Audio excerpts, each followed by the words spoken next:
미라클 모닝 애청자 여러분, 안녕하십니까? 오늘은 영적 거인 다윗의 인생 법칙, 당신 안에 잠자고 있는 잠재력을 깨워라 라는 제목으로 말씀을 같이 나누겠습니다. 이스라엘에 가면 꼭 만나고 싶은 사람이 있었습니다. 다윗 왕입니다. 그는 이미 세상을 떠났기 때문에 만날 수는 없지만 이스라엘에서 꼭 만나고 싶은 사람은 다윗입니다. 하나님의 마음에 합한 사람, 생각하는 지도자, 인간적이었던 다윗은 왠지 친근감이 갑니다.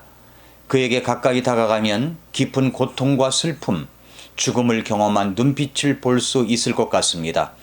저를 이해해 줄 것 같고 공감해 줄 것 같습니다. 이스라엘 성지순례를 2019년 작년에 다녀왔습니다. 그곳에 가서 다윗은 만날 수 없었지만 다윗이 사울왕에 의해서 쫓겨다닐 때 사울왕을 죽일 수 있었지만 죽이지 않았던 그 엔게디 언덕의 동굴, 그 엔게디 언덕을 갔었습니다. 사해가 내려다보이는 그 엔게디에서 다윗을 생각하는 시간을 가졌는데 아직도 그 엔게디 언덕과 다윗이 교차되어 생각이 납니다. 다윗은 신앙의 거인입니다. 그 거인의 어깨 위에 올라타야겠습니다. 우리가 다윗을 다시 만나서 다윗의 생애 가운데서 우리들에게 들려주고 싶은 이야기 하나만 있다면 어떤 이야기를 들려주겠느냐고 묻고 싶습니다. 다윗이 우리들에게 들려주고 싶은 것 하나가 있다면 어떤 것일까요? 아마도 이런 말을 하지 않을까요? 남들이 나에 대해 정해주는 한계에 속지 말고 그것을 뛰어넘어라. 남들이 나에 대해 정해주는 한계에 속지 말고 그것을 뛰어넘어라. 이게 무슨 말일까요?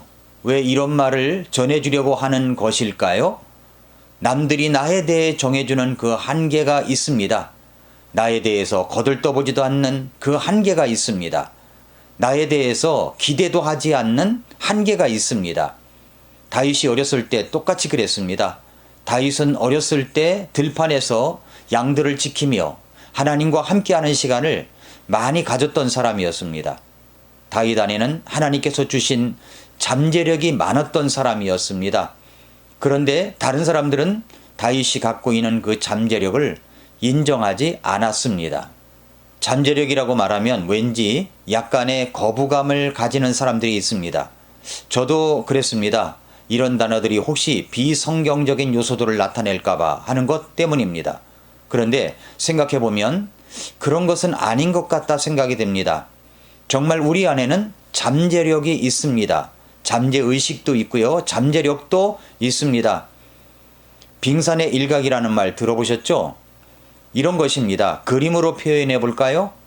우리에게 나타나는 의식이라는 부분은 빙산의 일각처럼 나타나는 것이 얼마 되지 않습니다.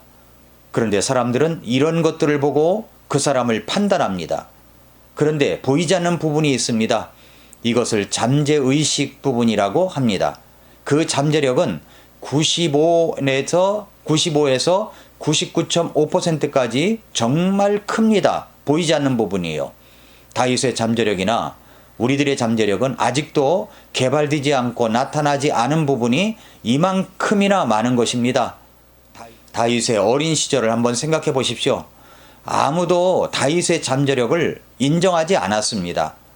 다윗 왕을 생각하면 어떤 한계도 그를 가두지 못하였고 승승장구한 사람으로 우리는 알고 있습니다. 그러나 그의 어린 시절에는 누구도 그를 인정하지 않았고 거들떠보지도 않았다는 사실을 여러분 알고 있습니까? 소년 시절 다윗은 아버지도 형들도 그를 인정하지 않았습니다. 그저 초원에서 양이나 돌보는 목동에 불과했습니다. 다윗에게 직면했던 가장 큰 장애물은 양들을 돌볼 때 마주쳤던 곰이나 사자가 아니라 자신의 잠재력을 무시하는 주변의 사람들이었습니다. 다른 사람들이 소년 다윗을 어떻게 인식하고 있었고 어떻게 대했는지 한번 살펴보겠습니다. 아버지 이새는 왕으로서의 다윗의 잠재력을 무시했습니다. 혹시 여러분 가운데 부모님이 나를 인정해 주지 않아서 괴로워해 본 적이 있습니까? 맨날 하는 것이 욕이고 부정적인 이야기뿐일 때 그 심정을 이해해 줄 수 있는 사람이 있다면 저는 다윗이라고 생각합니다. 그의 아버지 이새는 사무엘이 집으로 찾아와서 왕으로 세울 사람이 너희 아들들 가운데 있으니까 아들들을 다 한데 모으라고 했을 때 얼마나 흥분하고 기대가 되었겠습니까? 어느 아들이 왕으로 될 것인가 무척 기대가 되지 않았겠습니까? 그런데 아버지 이새는 다윗만 빼고 아들들을 다 모이게 했습니다. 어떤 아들이 왕이 될 수 있을까? 이새는 외모선으로 생각했을까요? 자질면으로 생각했을까요? 이런 저지를 생각할 때에 다윗은 끼지도 못했습니다. 다윗은 들판에서 양이나 지키게 하였던 것입니다. 이새도 대언자인 사무엘조차도 외모선으로 생각했던 것 같습니다. 그러나 하나님은 달랐습니다. 하나님은 이새가 세운 아들들 가운데 어느 누구도 왕으로 세우지 않으셨습니다. 사람은 외모를 볼지 모르지만 하나님은 그 중심을 보시는 분이십니다. 내 가족이 어떻게 평가하든 하나님은 진정한 내 내면의 모습을 보시고 나를 평가하신다는 사실이 얼마나 위안이 됩니까? 어느 누구도 알아주지 않고 거들떠보지도 않는데 하나님은 나의 중심을 보십니다. 내 안에 잠재의식, 잠재력 속에 있는 그 중심을, 잠재되어 있는 내 자신의 모습을 알아주십니다. 이것이 참 위안이 되지 않습니까? 또한 형들도 다윗이 가지고 있는 잠재력을 무시했습니다. 이스라엘과 블레셋 간의 전쟁이 일어났습니다. 다윗의 형 3명이 군인으로 전투에 참여했습니다. 다윗은 집에 남아 양떼를 돌보고 있었는데 형들의 안부도 묻고 먹을 음식도 갖다 주라는 아버지의 심부름을 하게 되었습니다. 다윗이 전쟁터에 도착했을 때 형들은 동생인 다윗을 완전히 무시했습니다. 특히 이스라엘 군인들을 두려움에 떨게 한 골리앗에 대해 다윗이 관심을 보이자 형들은 크게 노여워합니다. 형들이 말합니다. 너는 어쩌자고 여기까지 내려왔느냐? 들판에 있는 몇 마리도 안 되는 양은 누구에게 떠맡겨 놓았느냐? 건방지고 고집센 녀석아, 네가 전쟁 구경을 하려고 내려온 것을 누가 모를 줄 아니? 사무엘상 17장 28절에 보면 그런 내용입니다. 그러니까 형들의 눈에는 고작 심부름하고 들판에서 양이나 치는 형편없는 동생으로만 여긴 것입니다. 동생이 갖고 있는 그 잠재력을 형들은 완전 무시했습니다. 다윗이 그의 잠재력을 끌어낸 것이 그냥 된 것입니까? 하나님과 동행하면서 하나님을 믿으면서 자기에게 맡긴 양떼들은 내가 지킨다는 믿음으로 사나운 짐승들을 향하여 돌팔매질을 던지고 또 던지고 때로는 쫓아가서 입을 찢으며 양떼들을 지켰던 그 반복의 훈련이 있었기 때문에 나타난 것이 아닙니까? 사람들은 그런 성실함을 모르고 있었습니다. 잠재력이라고 하는 것은 하나님 앞에 성실과 진심으로 살아가려고 하는 사람들에게 더 크게 나타나는 것입니다. 형들은 다윗을 무시했습니다. 그뿐만 아니라 사울 왕도 이런 다윗을 무시했습니다. 이스라엘 진영 가운데 골리앗을 상대할 만한 사람이 아무도 없었습니다. 그러나 다윗은 달랐습니다. 하나님을 무시하며 모욕하는 저 블레셋 장수 골리앗을 향한 의로운 분노가 있었습니다. 사울왕이 들을 때 누군가 골리앗을 향해서 싸우겠다고 하는 사람이 나타났다고 하는 이야기를 듣습니다. 사울왕은 골리앗을 상대하겠다고 하는 사람이 산전수전 다 겪은 무술의 고수이거나 노장일 것이라고 생각했습니다. 그러나 아주 애띤 양치기 소년이었습니다. 사울왕은 그를 완전히 무시했습니다. 그러나 그렇게 나서는 다윗을 싸움에 내보내지 않을 수가 없었습니다. 어쩔 수가 없었습니다.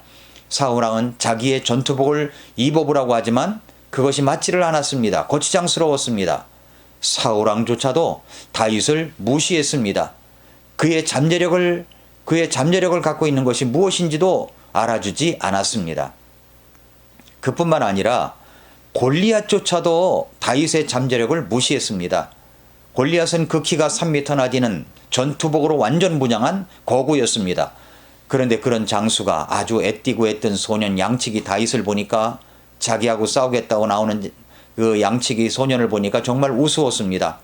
그래서 사무엘상 17장 43절과 44절에 보면 이렇게 말씀했습니다.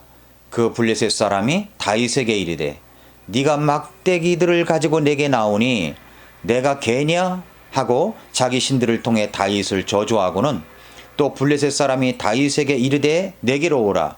네가 네 살을 공중의 날짐승들과 들의 짐승들에게 주리라 하니라고 했습니다. 다윗은 그렇게 아버지도 형들도 왕도 심지어는 적군의 장수조차도 무시받는 존재였습니다. 그러나 다윗은 잠재 능력이 상상할 수도 없을 정도로 출중한 사람이었습니다. 다윗은 다른 사람이 그어놓은 한계선을 극복했습니다. 그의 개인적인 한계를 극복하자 골리앗을 죽일 수 있었고 이스라엘 군대 또한 한계를 극복하고 블레셋 군대를 물리칠 수 있었습니다. 자, 그렇다면 우리는 이제 이것을 한번 생각해 봐야 됩니다. 다윗이 어떻게 그런 출중한 능력을 나타낼 수가 있었을까요? 다윗이 거구 골리앗 앞에서 하였던 외침 속에 그의 잠재 능력이 어디서 나왔는가를 알 수 있습니다. 잘 들어보십시오. 사무엘상 17장 45절부터 47절에 보면 이에 다윗이 그 블레셋 사람에게 이르되 너는 칼과 창과 방패를 가지고 내게 오거니와 나는 네가 도전한 이스라엘 군대의 하나님 곧 만군의 주의 이름으로 네게 가노라. 이날 주께서 너를 내 손에 넘겨주시리니 내가 너를 쳐서 네게서 네 머리를 취하고 또 이날 블레셋 사람들 군대의 시체를 공중의 날짐승들과 땅의 들짐승들에게 주어 이스라엘의 하나님이 계신 줄 온 땅이 알게 하겠고 또 주께서 칼이나 창으로 구원하지 아니하심을 이 모인 온 무리가 알게 하리라. 전쟁은 주께 속한 것인즉 그분께서 너희를 우리 손에 넘겨주시리라 하니라 말씀했습니다. 그렇습니다. 다윗의 잠재 능력은 바로 하나님의 이름에 있었습니다. 하나님의 이름을 믿는 그 믿음 안에 있었습니다. 사랑하는 애청자 여러분, 여러분은 어떠십니까? 여러분이 갖고 있는 능력이 다 인정받지 못하고 무시당한 적은 없으십니까? 사람들이 그어놓은 한계선 때문에 좌절과 낙심을 한 적은 없습니까? 하나님께서 여러분에게 부여하신 잠재 능력은 주님과의 교제 속에서 예수님 안에서 구원받고 이제 예수님 안에 들어온 예수님 안에서 더욱 발견할 수가 있고 발휘할 수가 있습니다. 다윗의 개인적 승리가 이스라엘 민족 전체의 승리로 이어졌듯이 여러분의 한계의 극복이 민족의 승리로 이어질 수가 있습니다. 하나님께서 여러분에게 주신 잠재 능력이 있다는 것을 기억하십시오. 하나님과 동행하면서 그 잠재력을 발견하고 그 능력을 발휘하십시오.